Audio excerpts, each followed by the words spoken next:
میرے پیارے آقا صلی اللہ تعالی علیہ وسلم کے پیارے دیوانوں، اب آپ میں سے کوئی شخص یہ کہہ سکتا ہے کہ بھئی دنیا میں ایک بچہ جب اسکول کے اندر ایگزام میں پاس ہوتا ہے تو ہم کہتے ہیں ہمارا بچہ کامیاب ہو گیا، الیکشن کے اندر کوئی کینڈیڈیٹ جیتتا ہے تو کہتے ہیں یہ کامیاب ہو گیا، مقابلے کے اندر کوئی جیتتا ہے تو ہم کہتے ہیں یہ کامیاب ہو گیا۔ لیکن میرے پیارے آقا صلی اللہ علیہ وسلم کے پیارے دیوانوں، یہ ساری کامیابیوں کا معاملہ یہ ہے کہ یہ لمحاتی کامیابی ہیں۔ آپ اگر اسی سرزمین پر دیکھیں، اسی ملک میں دیکھیں تو آپ کو پتا چلے گا کل تک جو وزیر اعظم تھے آج پتا نہیں وہ کہاں ہیں، کل تک جو وزیر اعلیٰ تھے وہ پتا نہیں کہاں ہیں، کل تک جو چیف منسٹر تھے وہ کہاں ہیں پتا نہیں۔ پتا چلا آج کی سچویشن یہ ہے کہ کسی کو تاج پرماننٹ نہیں ملتا، بلکہ تاج چند دنوں کے لیے ملتا ہے، پھر اتر جاتا ہے، پھر اتار دیا جاتا ہے۔ کل تک جو باڈی گارڈ کے درمیان زندگی گزارتے تھے آج ان کے ساتھ کوئی دوسرا نظر نہیں آتا، تنہا گلیوں میں گھومتے نظر آتے ہیں۔ کل تک بزنس میں جو کامیاب تھے ایسے بہت سارے لوگ زمین کے اوپر بیٹھتے ہوئے نظر آئیں گے، اور کاروباری دیوالیے پن کی وجہ سے وہ کامیابی سے ناکامی کے مسافر بنتے نظر آئیں گے۔ ایسے ہی امتحان میں بہت سارے کامیاب ہونے والے بچے آگے چل کر کے ناکامی کا منہ دیکھتے نظر آئیں گے۔ دنیا کی کوئی بھی کامیابی پرماننٹ نہیں ہے، لیکن جنت ایسی جگہ ہے کہ جہاں ایک مرتبہ داخل کر دیا جائے گا تو وہاں سے پھر نکالا نہیں جائے گا۔ وہاں ملنے والا تاج ایسا تاج ہے جو ہمیشہ کے لیے اس کے سر پر سجا رہے گا۔ تو اصل کامیابی دنیا کی نہیں ہے، اصل کامیابی جنت کی ہے، آخرت کی کامیابی ہے۔ اور صحابہ اسی کامیابی کے لیے پوری زندگی گزارتے تھے۔ اس فانی دنیا کے لیے انہوں نے کچھ نہیں کیا۔ ہم لوگوں کو اگر کہیں سفر کرنا ہو، بلکہ میں ایک چھوٹی سی بات آپ سب کی سمجھ میں آئے اس طرح سے عرض کروں، اگر آپ کو دوسری جگہ اپنا گھر منتقل کرنا ہے، یعنی آپ جہاں رہ رہے ہیں وہاں سے آپ دوسرے گھر میں رہنے کے لیے جانا چاہتے ہیں تو پورا دن بلکہ کئی دن لگیں گے آپ کے گھر کے سامان کو ٹرانسفر کرنے کے اندر۔ ایک دن کبڈ جا رہا ہے، ایک دن فرنیچر جا رہا ہے، ایک دن بیگ جا رہی ہیں، ایک دن صوفے جا رہے ہیں، یہ ساری چیزیں جا رہی ہیں، تو ٹرانسفر میں اتنا وقت لگے گا، اس لیے کہ سامان ہم نے اتنا جمع کر رکھا ہے۔ لیکن اللہ والے تو ایک ملک سے دوسرے ملک منتقل ہوتے تو ایک چھوٹی سی اٹیچی کے علاوہ کچھ نہیں ہوتا تھا۔ وجہ کیا تھی؟ کیا وہ غریب تھے؟ توجہ چاہوں گا، غریب تھے؟ نہیں، بہت مالدار تھے۔ وہ جانتے تھے کہ یہ ساری چیزیں یہاں رہ جائیں گی، جو چیز ساتھ چلنے والی ہے وہ اعمال ہیں، تو ان کے پاس اعمال کا اتنا خزانہ ہوتا کہ وہ جب اس دنیا سے جاتے تو ساری دنیا ان کو یاد کر کے رویا کرتی تھی اور یہ کہتی تھی کہ کتنے اچھے انسان اس دنیا سے گئے، اور گئے تو نیکیوں کا خزانہ اپنے ساتھ لے کر کے گئے ہیں۔ میرے پیارے آقا صلی اللہ تعالی علیہ وسلم کے پیارے دیوانوں، جانا تو سب کو ہے، کوئی پرماننٹ رہنے کے لیے نہیں آیا، مستقل رہنے نہیں آیا، لیکن یہ فلسفہ ذہن میں رکھو، جہنم سے بچا لیے گئے اور جنت میں داخل کر دیے گئے تو قرآن کہتا ہے کہ بے شک وہ بندہ کامیاب ہو گیا، بے شک وہ بندہ۔ اب ہم وہ کیا چیز کریں جس سے ہماری موت بھی آسان ہو اور اللہ عز و جل اپنے فضل و کرم سے جنت کا حقدار بھی بنا دے اور جہنم سے بھی بچا دے؟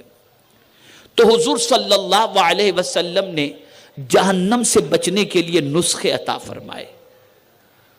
ان میں سے ایک نسخہ یہ ہے، ام المؤمنین حضرت عائشہ صدیقہ رضی اللہ تعالی عنہا سے میرے آقا صلی اللہ علیہ وسلم نے ارشاد فرمایا، اے عائشہ،